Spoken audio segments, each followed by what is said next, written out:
Kabar baik menghampiri timnas Brasil jelang pertandingan babak 16 besar Piala Dunia 2022 melawan timnas Korea Selatan.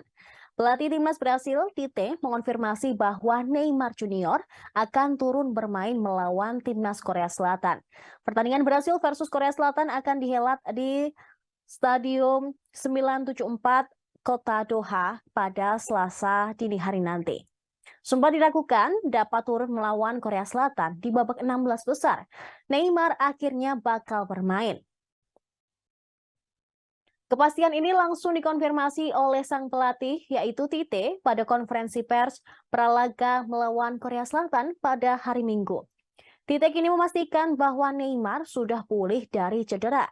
Dalam beberapa hari terakhir, Neymar Junior sering mengabarkan progres pemulihan cedera lewat akun sosial media pribadinya.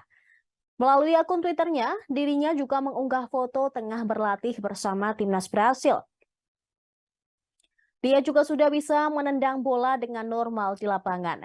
Kembalinya Neymar tentu menjadi kabar baik bagi timnas Brasil yang baru saja kalah 0-1 dari Kamerun pada matchday terakhir Grup G Piala Dunia 2022.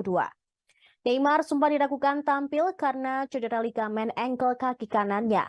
Pemain berusia 30 tahun ini mendapatkan cedera tersebut ketika timnas Brasil menghadapi Serbia pada matchday pertama Grup G. Ankle kaki kanan pemain termahal dunia itu tampak bengkak setelah pertandingan berakhir. Neymar tercatat 9 kali dilanggar sebelum ditarik keluar pada menit ke-79 laga Brasil versus Serbia. Angka itu menjadikan Neymar Junior pemain yang paling sering dilanggar pada matchday pertama fase grup Piala Dunia 2022 yang menyajikan 16 pertandingan.